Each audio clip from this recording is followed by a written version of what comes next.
Terlepas dari semua gejolak badai yang dialami Hani di masa lalu, dia ketakutan oleh pemandangan yang terbentang di depan matanya. Syukurlah binatang langit telah menyebutkan fenomena seperti itu selama transmisi suaranya. Jadi meskipun dia agak terkejut dengan keganasan serangan yang diarahkan padanya, dia sudah siap sebelumnya. Dia membalikkan tangan dan benda hijau berkilauan muncul di atas telapak tangannya. Itu tidak lain adalah harta rohnya, penguasa 8 roh. Sama seperti busur petir perak yang tak terhitung jumlahnya akan menyerangnya, Hani melambaikan penguasa kayunya di udara. Bunga teratai perak mulai muncul di sekelilingnya, yang masing-masing berukuran kira-kira sebesar telapak tangan, menciptakan penghalang kedap air di sekelilingnya. Bunga teratai perak mulai muncul di sekelilingnya. Busur perak petir menyambar bunga teratai di tengah dentuman guntur saat busur listrik tipis yang tak terhitung jumlahnya melintas di atas permukaan penghalang. Bunga teratai dikalahkan secara berurutan oleh sejumlah besar busur petir. Tetapi penghalang lain dari bunga teratai perak segera muncul menggantikannya. Seolah-olah tidak ada akhir dari bunga teratai ini, dan mereka benar-benar mampu menahan sambaran petir yang menakutkan. Garis cahaya biru melintas di udara, dan hanya berjarak lebih dari 100 kaki dari bulan purnama. Saat bola cairan putih kedua menetes dari bulan, Hani tiba-tiba tersendat seketika. Seolah-olah dia tiba-tiba menemukan dirinya di area terlarang, dan busur petir yang tak terhitung jumlahnya datang ke arahnya dari segala arah. Gelombang sambaran petir ini tampaknya lebih terkonsentrasi dari yang sebelumnya. Namun seluruh tubuh Hani diselimuti oleh bunga teratai perak yang tak terhitung jumlahnya, dan dia tidak mempedulikan busur petir saat dia menuju ke arah 3 harta karun di hadapannya. Labu, botol giok, dan mangkuk segera terbang menuju bulan perak sebagai 3 bola cahaya spiritual. Begitu mereka melesat di udara, busur petir yang tak terhitung jumlahnya mengelilingi Hanli. Pada kesempatan ini, sambaran petir bahkan lebih ganas, dan saat itu meledak di sekitarnya. Hani seperti rakit kecil yang terperangkap di dalam laut yang bergolak.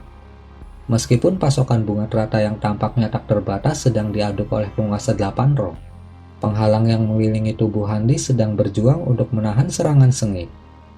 Area yang dibungkus bunga lotus dengan cepat menyusut, sementara busur petir perak yang tak terhitung jumlahnya dengan cepat berkumpul menuju Hani.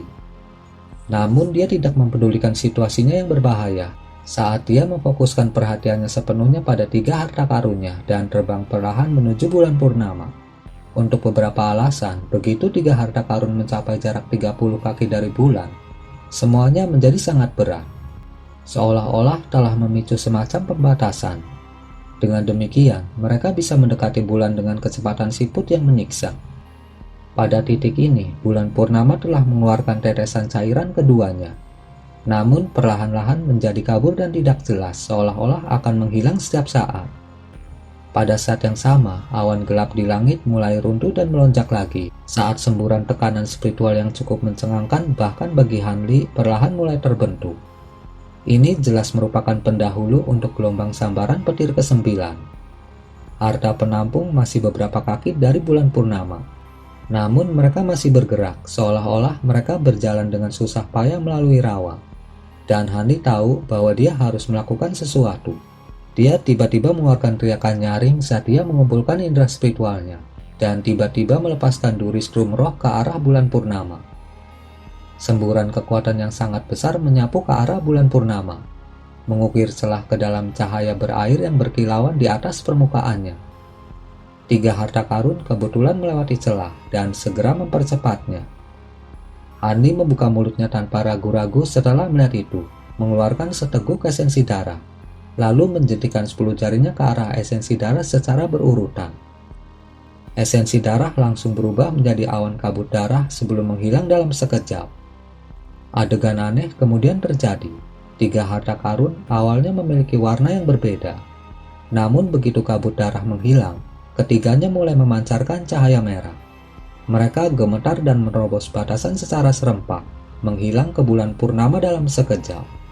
Hampir pada saat yang sama, bulan yang tidak jelas benar-benar lenyap, hanya menyisakan 3 harta penampung yang melayang di udara.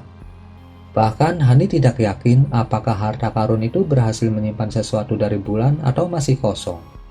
Petir yang meledak-ledak meletus, dan semua busur petir yang menyerang Hani dalam kegilaan yang gila menghilang ke dalam awan gelap dalam sekejap.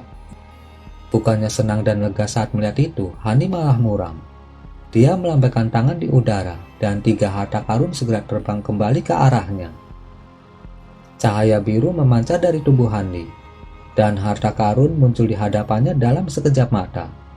Tangannya melesat seperti kilat saat dia meraih labu kuning yang melayang di udara. Dia melirik ke dalam labu sebelum membalikkan tangannya, di mana labu itu tiba-tiba menghilang. Adapun 2 harta karun lainnya, dia bahkan tidak memeriksanya sebelum menyimpannya ke dalam kantong penyimpanannya. Sepanjang seluruh proses ini, ekspresi Hani tetap sama sekali tidak berubah. Namun, aroma samar yang terpancar dari harta karun menandakan bahwa usahanya tidak sia-sia. Binatang langit tak berujung tidak mempedulikan apa yang dilakukan Hani. Pada saat ini, perhatiannya sepenuhnya terfokus pada kesengsaraan petir di udara di atas. Lengkungan petir yang tidak menentu di langit telah benar-benar lenyap. Tetapi binatang iblis itu dapat merasakan fluktuasi yang sangat kuat yang berkembang biak dari titik awan gelap tepat di atasnya, dan dia tidak berani membiarkan fokusnya goyah sedikit pun. Ki iblis perak di sekitar tubuhnya telah benar-benar menghilang, meninggalkannya berdiri di tengah formasi dengan cara yang benar-benar rentan.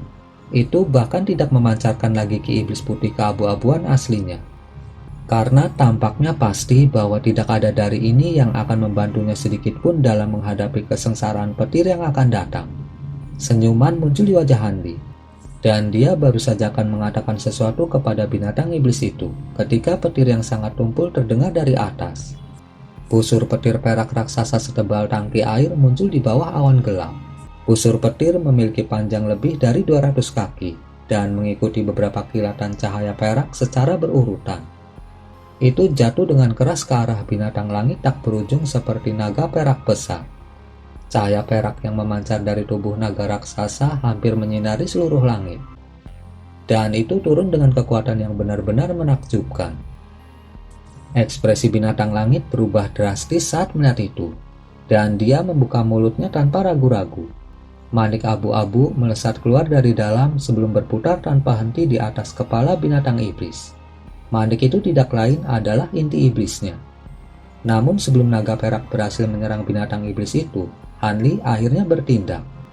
Dia mengangkat tangan dan perisai perak kecil terbang di udara sebelum berubah menjadi penghalang cahaya perak yang membungkus binatang langit tak berujung di dalamnya. Hanli kemudian melihat dari bawah dengan senyum tenang di wajahnya.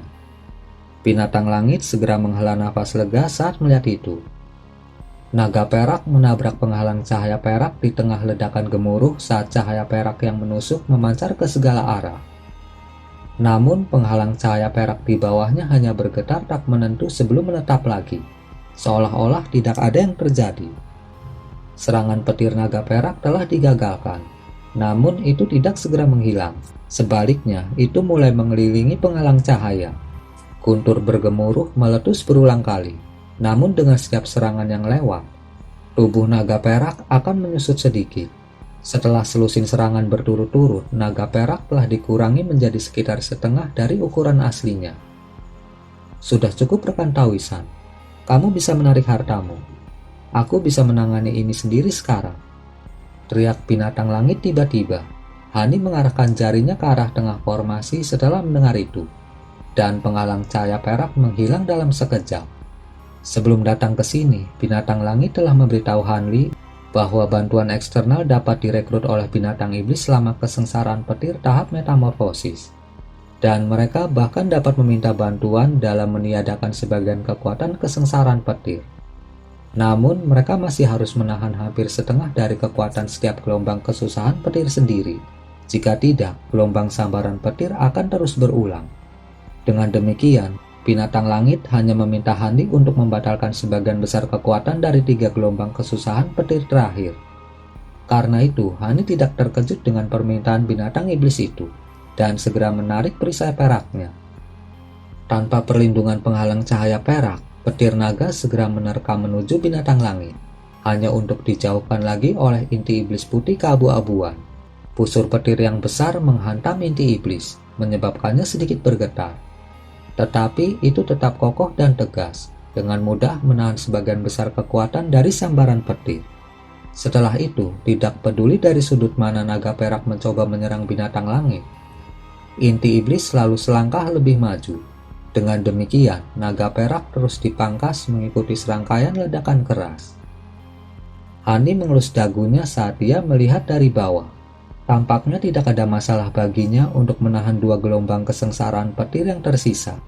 Bagaimanapun, ini hanya kesengsaraan untuk binatang iblis kelas 8, dan tidak peduli betapa menakutkannya itu bagi binatang iblis itu sendiri. Kesengsaraan pada akhirnya tidak terlalu berat di matanya. Kuncinya terletak pada apakah binatang iblis itu akan mampu menahan kekuatan yang tersisa dari sambaran petir. Dua gelombang terakhir sambaran petir berlangsung seperti yang diharapkan Hanli. Setelah meniadakan sebagian besar kekuatan mereka dengan perisai peraknya, inti iblis binatang langit tak berujung mampu mengurus sisanya, meskipun dengan tingkat kesulitan tertentu. Mengikuti kesimpulan dari gelombang terakhir kesengsaraan petir, awan gelap di langit menghilang secepat mereka pertama kali muncul, dan cahaya matahari merembes dalam sekejap mata. Tak lama kemudian, tidak ada satupun awan terlihat di langit. Pada saat ini, binatang iblis langit tak berujung terletak di tengah formasi, diselimuti lapisan ki iblis putih keabu-abuan. Seolah-olah binatang iblis itu telah terbungkus dalam kepompong besar. Permukaan kepompong itu menggeliat dan menggeliat dengan lembut. Hani sama sekali tidak terkejut melihat itu. Setelah menahan kesengsaraan petir, binatang langit tak berujung sedang merekonstruksi tubuhnya dan mengadopsi bentuk manusia. Secara umum, transformasi ini berada di luar kendali binatang iblis. Itu seperti kelahiran manusia. Tidak ada yang bisa menentukan penampilan mereka saat lahir seperti yang ditentukan oleh genetika. Namun, penampilan bentuk manusia binatang iblis agak tergantung pada bentuk aslinya. Misalnya binatang iblis seperti rubah iblis biasanya akan mengalami metamorfosis menjadi pria tampan dan wanita cantik. Sedangkan binatang iblis dengan bentuk mengerikan pada awalnya biasanya memiliki bentuk manusia yang jelek juga. Sebuah pikiran tiba-tiba terlintas di benak Hanli, dan dia melemparkan pemberiannya ke kejauhan. Di sana, bangkai cacing narwal yang bermutasi telah benar-benar ditelan oleh kumbang pemakan emas. Pada saat ini, kawanan kumbang berdengung tanpa henti saat mereka melayang di udara. Hani mengeluarkan teriakan panjang, dan segerombolan kumbang emas segera terbang ke arahnya sebelum disimpan di kantong makhluk rohnya. Dia kemudian duduk dengan kaki disilangkan dan menutup matanya saat dia menunggu kesimpulan dari metamorfosis binatang langit tak berujung. 1 hari 1 malam berlalu. Ketika Hani membuka matanya lagi, dentuman tumpul tiba-tiba meletus dari dalam kepompong raksasa itu. Sebuah lengan yang halus dan lembut meninju permukaan kepompong, dan suara familiar dari seorang anak kecil terdengar dari dalam. "Aku akhirnya berhasil. Terima kasih atas bantuanmu, rekan Taoisan." Hani tersenyum setelah mendengar itu sebelum perlahan bangkit. Beberapa hari kemudian, Hani kembali ke puncak yang saling berhubungan di pegunungan awan mimpi. Saat ini, dia berada di dalam ruang rahasia tempat tinggal guanya, memegang tanduk emas yang berkilauan di tangannya dengan 3 harta karun yang ditempatkan di hadapannya. Sebuah kuali biru besar yang berukuran sekitar 10 kaki melayang di udara di depannya, dan seorang anak kecil berjubah kuning sedang duduk di atas kuali. Anak kecil itu sedang membaca buku kulit tua yang dipegang di tangannya. Anak itu secara alami tidak lain adalah binatang langit tak berujung dalam bentuk manusia.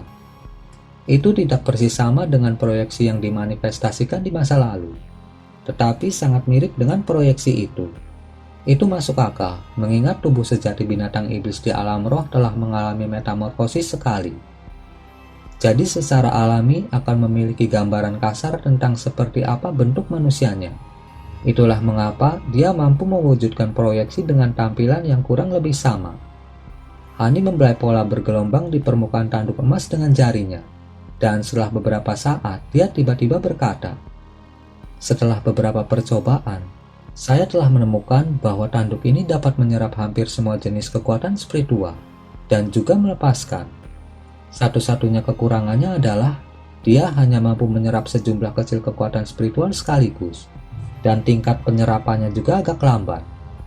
Anak kecil meletakkan buku di tangannya dan menoleh ke Hani dengan senyum cerah saat dia berkata, "Seperti yang diharapkan dari materi dari binatang iblis yang bermutasi, penyerapan spiritual adalah kemampuan yang sangat langka.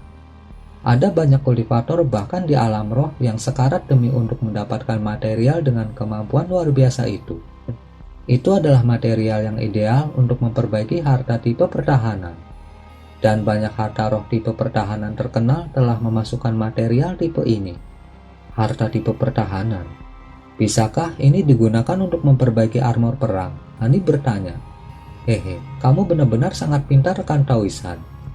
Kamu pasti bisa menggunakan tanduk ini dan benang roh api untuk memperbaiki baju perang yang kuat, bahkan jika itu bukan harta roh. Namun saranku, kamu harus menahan diri untuk tidak melakukan itu, kata anak kecil itu dengan ekspresi serius. Kenapa begitu? Aku membutuhkan baju perang saat ini. Sedikit kebingungan melintas di mata Hanli.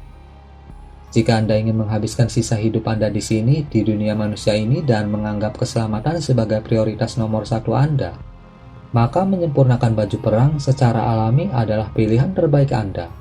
Namun jika Anda ingin menyelinap ke alam roh melalui simpul spasial, yang terbaik adalah menyimpan benda itu untuk memperbaiki jenis harta karun lainnya. Anak kecil itu menjelaskan. Jenis harta karun apa lagi yang bisa dimurnikan menggunakan benda ini? Hani bertanya. Manik yang melampaui alam tentu saja. Harta itu akan sangat membantu Anda dalam upaya Anda melewati simpul spasial. Jawab anak kecil itu. Manik melampaui alam, jika aku mengingat dengan benar. Kamu sepertinya telah menggunakan sesuatu yang dikenal sebagai batu melampaui alam ketika avatarmu turun ke dunia manusia. Apa hubungan antara kedua harta karun itu? Apakah itu hal yang sama? Hani bertanya dengan sedikit keterkejutan di suaranya. Anak kecil itu memikirkan pertanyaan itu dengan hati-hati sebelum menjawab. Nama mereka sangat mirip, dan mereka memang terkait. Batu melampaui alam adalah harta karun yang terjadi secara alami yang hanya ditemukan di alam roh. Sedangkan manik melampaui alam adalah harta karun yang dapat digunakan lebih dari sekali. Keduanya melayani tujuan yang sama, tetapi perbedaan dalam tingkat potensi mereka seperti siang dan malam. Saya akan mengatakannya seperti ini untuk Anda. Kekuatan manik melampaui alam hanya ada sekitar 1% dari kekuatan batu melampaui alam. 1%. Hani sedikit terdiam saat mendengar itu. Bahkan jika Anda dapat mengembangkan mata penghancur hukum Anda secara maksimal, masih ada kemungkinan yang sangat kecil bahwa Anda akan dapat melewati simpul spasial. Jika tidak, akan ada banyak kultivator di alam roh yang menyelinap dari alam yang lebih rendah. Jangan mencoba melewati simpul spasial tanpa manik melampaui alam. Itu akan menjadi hal terakhir yang pernah Anda lakukan. Saya akan menunggu sampai Anda mencapai tahap transformasi dewa sebelum saya memperingatkan Anda tentang hal ini. Tetapi mengingat Anda memiliki materi penyerapan spiritual sekarang, ini adalah sesuatu yang harus Anda ketahui. Anak kecil itu memperingatkan. Sepertinya aku tidak punya pilihan selain menyempurnakan manik melampaui alam ini kalau begitu. Senyum masam muncul di wajah Hanli. Jika bukan karena fakta bahwa kamu sudah memiliki mata penghancur hukum, aku bahkan tidak akan repot-repot menyebutkan harta ini kepadamu. Hanya dengan keduanya di sisimu, kamu akan memiliki sedikit kesempatan untuk melewati simpul spasial. Aku akan memberimu metode perbaikan untuk manik ini sebagai imbalan untuk intisari glasial yang kau berikan padaku. Anak kecil itu terkekeh. Hani tiba-tiba mengubah topik pembicaraan dan berkata, kamu benar-benar tidak suka berutang budi kepada orang lain. Ngomong-ngomong, aku ingin menanyakan sesuatu kepadamu. Aku menyaksikan transendensi kesengsaraan dari kura-kura iblis kelas 8 di masa lalu. Tapi kesengsaraan petir itu sangat berbeda dengan Anda. Kesengsaraan petir Anda tampaknya jauh lebih kuat. Itu bukan sesuatu yang mengejutkan. Binatang iblis yang berbeda secara alami harus menahan kesengsaraan petir yang berbeda. Semakin kuat binatang iblis, semakin hebat kesengsaraan petir mereka. Dikabarkan bahwa binatang roh surgawi seperti naga dan burung poni harus menahan 13 gelombang sambaran petir selama kesengsaraan petir tahap metamorfosis mereka. Saya sudah cukup beruntung karena saya hanya harus menahan 11 gelombang, anak kecil itu mengungkapkan. Saya melihat Hani menjadi tercerahkan setelah mendengar itu. Anak kecil itu mengangkat buku tua dengan sedikit senyuman di wajahnya dan bertanya, seni kultivasi iblis ini transformasi 9 angin agak menarik. Tetapi mengapa kamu menunjukkannya kepadaku? Mungkinkah Anda tertarik pada seni kultivasi dari ras iblis kami? Ternyata, buku yang dibaca anak kecil itu tidak lain adalah buku tua yang didapat Hani dari Xiao Cui'er. Di dalam buku, ada teknik penyembunyian aura tanpa nama serta seni kultivasi iblis yang ditulis dalam naskah iblis. Hanya setelah mempelajari skrip iblis, Hani menemukan fakta bahwa itu adalah seni kultivasi yang dikenal sebagai transformasi 9 angin. Itu adalah seni kultivasi yang sangat kuat, tetapi telah dirancang khusus untuk binatang iblis. Kecuali seseorang terlahir dengan sepasang sayap dan memiliki tubuh yang kuat seperti binatang iblis, mereka tidak akan dapat menggunakan seni kultivasi ini. Namun, dia sekarang memberikannya kepada anak kecil itu untuk diperiksa karena suatu alasan. Transformasi 9 angin ini adalah seni kultivasi yang cukup kuat, dan saya kebetulan melewatkan seni kultivasi yang sesuai dengan sayap badai petir. Akan sia-sia jika membuang teknik yang begitu kuat. Jadi saya berharap untuk memodifikasi kultivasi ini sehingga dapat digunakan oleh saya. Anda adalah binatang iblis rekan Taois langit. Jadi seharusnya tidak terlalu sulit bagi Anda untuk memodifikasi seni kultivasi ini untuk saya gunakan kan? Sebagai gantinya, saya dapat meminjamkan Anda setengah halaman dari buku besar giok emas untuk pemeriksaan dan penelitian. Halaman itu mungkin harta karun yang berharga, tapi terlalu mendalam untuk saya pahami untuk saat ini. Hani mengusulkan. Seni kultivasi ini memang cukup sulit untuk didapat oleh binatang iblis di dunia manusia Anda, dan itu cocok dengan sayap badai petir Anda. Namun ada masalah besar di sini yang saya yakin Anda sudah menyadarinya. Untuk melepaskan teknik ini, Anda harus memiliki tubuh yang kuat dari binatang iblis. Anda telah berkultivasi dalam seni pemurnian tubuh sebelumnya, jadi tubuh Anda jauh lebih kuat daripada kultivator manusia pada umumnya. Tetapi itu masih belum cukup jika tujuanmu adalah menggunakan seni kultivasi ini. Anak kecil itu merenung dengan alis berkerut. Hani merenungkan masalah itu beberapa saat sebelum menjawab. Selama jarak yang harus saya jembatani tidak terlalu besar, itu seharusnya tidak menjadi tujuan yang tidak dapat saya jangkau. Saya memiliki seni kultivasi Buddha yang dikenal sebagai seni Bright. Dan dengan setiap lapisan yang saya capai dalam seni kultivasi itu, tubuh saya menjadi jauh lebih kuat daripada sebelumnya. Saya sudah mencapai lapisan kedua sekarang, dan setelah saya mencapai lapisan ketiga, saya seharusnya dapat memenuhi persyaratan yang diperlukan untuk mengolah seni transformasi 9 angin. Anak kecil itu tersendat sedikit sebelum ekspresi terkejut muncul di wajahnya. Seni Bright, seni kultivasi Buddha. Ada apa? Apakah ada yang salah dengan seni kultivasi ini? Hani bertanya dengan alis berkerut.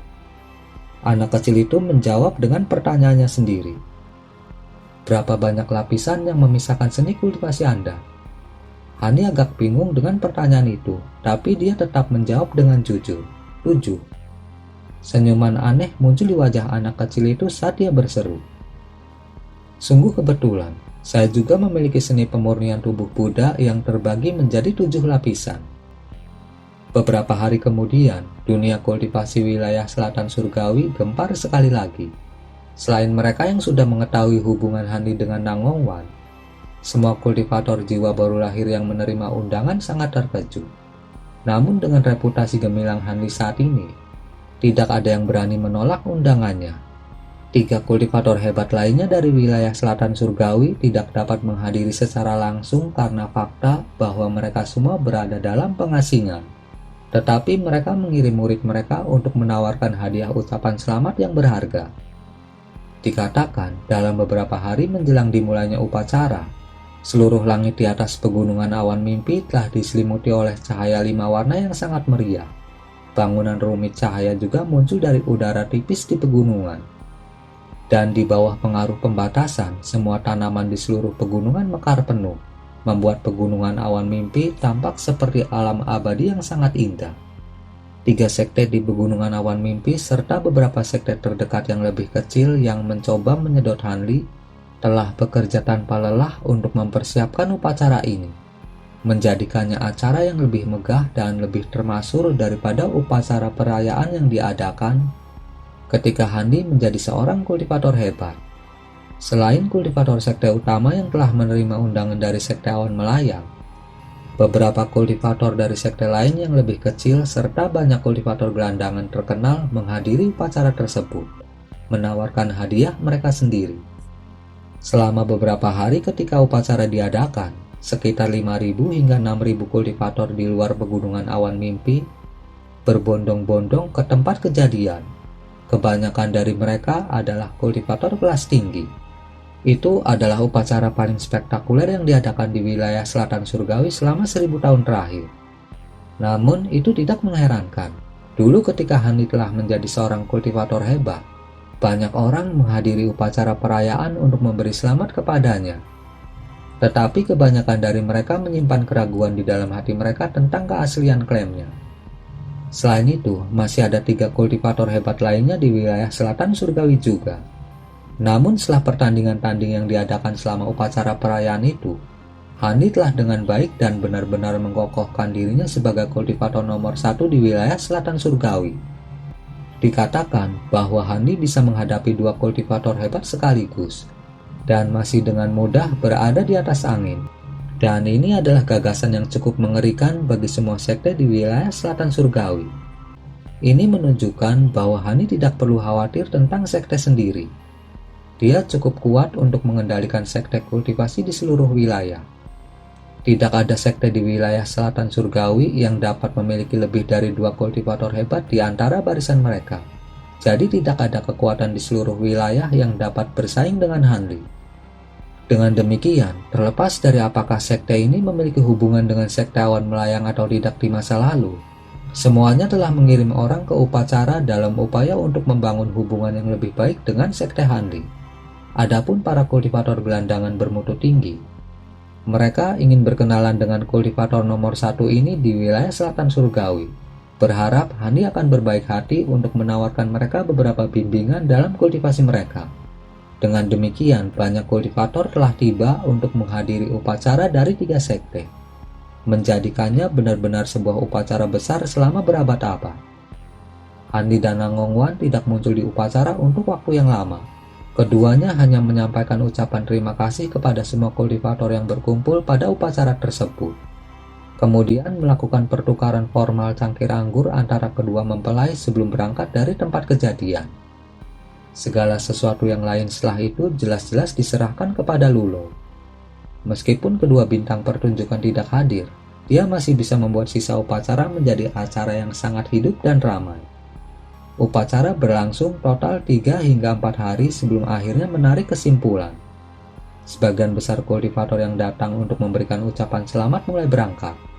Tetapi ada beberapa di antara mereka yang menahan diri untuk tidak pergi. Hani dan Nangongwan berjubah putih berdiri berdampingan di puncak utama dari puncak yang saling berhubungan. Tak satu pun dari mereka mengatakan apa-apa, tetapi keheningan mereka lebih bermakna daripada 1000 kata. Setelah beberapa lama, Nangongwan menyelipkan beberapa helai rambut di belakang telinganya sebelum beralih ke Hani dengan senyuman indah. Sepertinya setiap awan benar-benar memiliki lapisan perak. Melalui kultivasi bulan surgawi muda, saya akhirnya bisa maju ke tahap pertengahan jiwa baru lahir. Tentu saja, saya juga harus berterima kasih atas bantuan Anda. Eliksir kekaisaran yang Anda berikan menyelamatkan saya setidaknya belasan tahun dari kultivasi yang sulit. Tanpanya, saya masih bisa terjebak dalam segel itu. Berbicara tentang perkembangan, saya sangat terkejut bahwa Anda dapat mencapai tahap akhir jiwa baru lahir dengan begitu cepat. Dengan kekuatanmu saat ini, kamu akan menjadi tak terkalahkan di dunia manusia selama kamu tidak bertemu dengan monster tua tahap transformasi dewa itu, kan? Tak terkalahkan, saya tidak berani mengatakan itu. Mungkin ada kultivator jiwa baru lahir di dunia manusia yang berdiri di atas saya. Hani memberikan senyum sederhana sebagai jawaban. Hehe, aku tidak percaya itu. Apa yang cukup mengejutkanku adalah betapa berbahayanya kutukan segel jiwa ini. Kupikir kekuatan di dalam inti dalam kodok api kuno akan mampu mengangkat kutukan ini. Tapi siapa sangka bahwa ada beberapa batasan tambahan yang tertidur di dalam tubuh saya selama ini. Syukurlah metode yang benar untuk menghilangkan kutukan telah digunakan sebelumnya. Jika tidak, saya akan berada dalam masalah besar. Mata Nangongwan berkilauan dengan cahaya yang menggoda. Hani menoleh ke Nangongwan sambil tersenyum dan menjawab, Itu juga merupakan beban besar yang lepas dari pundak saya. Tampaknya perjalanan saya ke Jin Agung tidak sia-sia. Setelah ini, Anda harus meminum pil kultivasi baru lahir yang saya berikan. Dengan pil itu, mungkin bagi Anda untuk maju ke tahap akhir jiwa baru lahir juga. Apakah pil kultivasi baru lahir itu benar-benar ajaib? Itu bahkan dapat membantu dalam terobosan ke tahap akhir jiwa baru lahir. Nangongwan tampak sedikit skeptis. Beberapa kultivator jiwa baru lahir di Jin Agung binasa karena pil ini. Menurutmu, apakah mereka akan memberikan hidup mereka untuk tipuan? Hani menjawab sambil terkekeh. Baiklah, kemudian setelah aku memperkuat basis kultivasi tahap jiwa baru lahir pertengahan, aku akan meminum pil dan mencoba terobosan lain. Nangongwan mengerutkan bibirnya dengan senyum tipis saat cahaya yang menggoda namun bersemangat menari di matanya. Hani melihat fitur-fitur indah sahabat daunnya, lalu memikirkan kembali keintiman yang telah mereka bagikan selama beberapa hari terakhir. Dan dorongan terik tiba-tiba muncul di perutnya. Tepat saat dia hendak mengatakan sesuatu, ekspresinya tiba-tiba berubah saat dia berbalik dan mengarahkan pandangannya ke langit yang jauh. Nangongwan sedikit goyah sebelum juga mengalihkan perhatiannya ke arah yang sama. Beberapa saat kemudian, seberkas cahaya putih menerobos batasan di kejauhan sebelum terbang langsung ke arah Hani dan Nangongwan. Mata Hani berkedip dengan sedikit keterkejutan, sepertinya sudah mengidentifikasi siapa pengunjung mereka. Garis cahaya putih berputar-putar di langit sebelum turun ke tanah.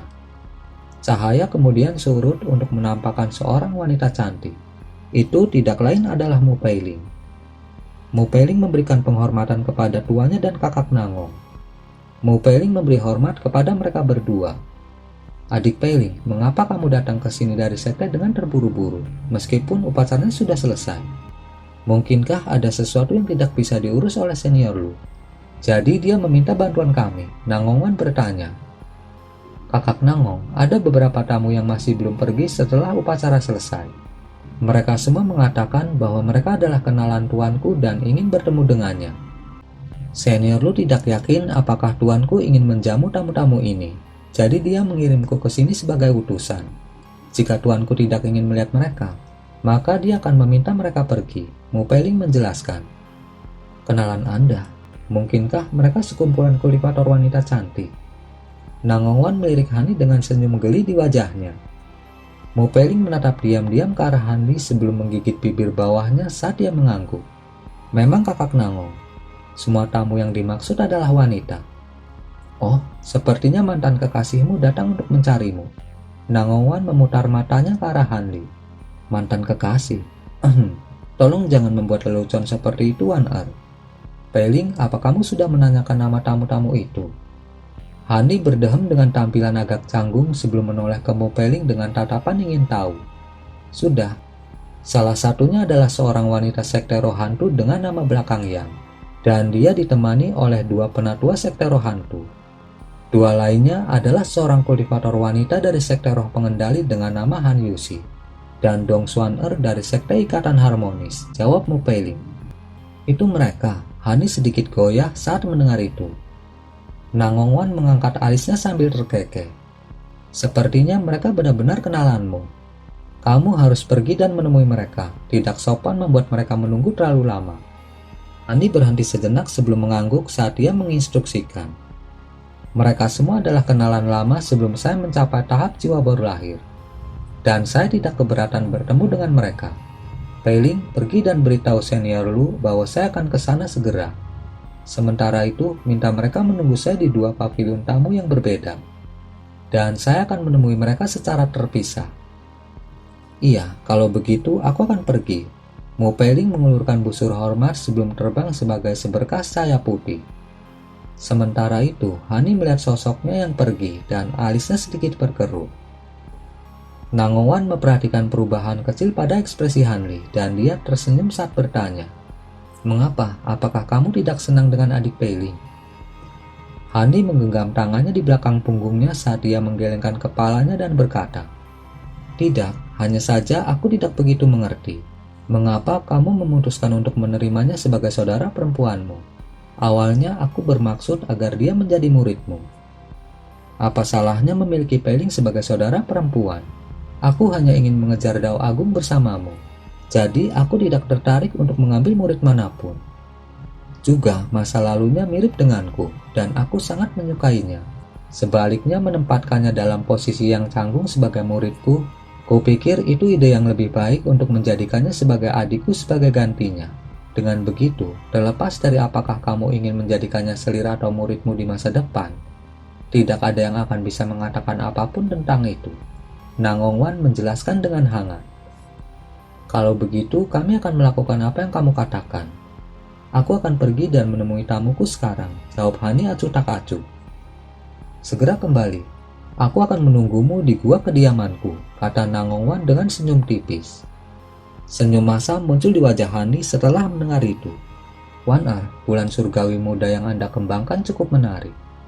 Karena kekuatan yin bulan diperlukan untuk mengolahnya. Dalam hal ini, formasi khusus perlu disiapkan untuk mengumpulkan kekuatan itu. Namun, kekuatan yin bulan sangat merugikan kultivator lain. Jadi tidak ada yang bisa berkultivasi di sekitar Anda. Sangat disayangkan bahwa saya tidak dapat berkultivasi di gua yang sama dengan Anda karena hal itu. Pada saat saya tertarik pada kekuatan seni kultivasi ini, saya tidak mengantisipasi hal itu akan sangat merepotkan, jawab Nangongwan dengan ekspresi minta maaf. Saya hanya sedikit kecewa, tapi syukurlah kita hanya perlu berpisah saat kita berkultivasi. Selain itu, kedua gua tempat tinggal kita sangat dekat. Jadi kita bisa berbagi tempat tinggal gua kapanpun kita tidak sedang berkultivasi. Baiklah, saya harus pergi dan menjamu tamu saya sekarang. Saya akan segera kembali. Hani menawarkan beberapa kata penghiburan sebelum terbang menjauh dari puncak utama sebagai seberkas cahaya biru.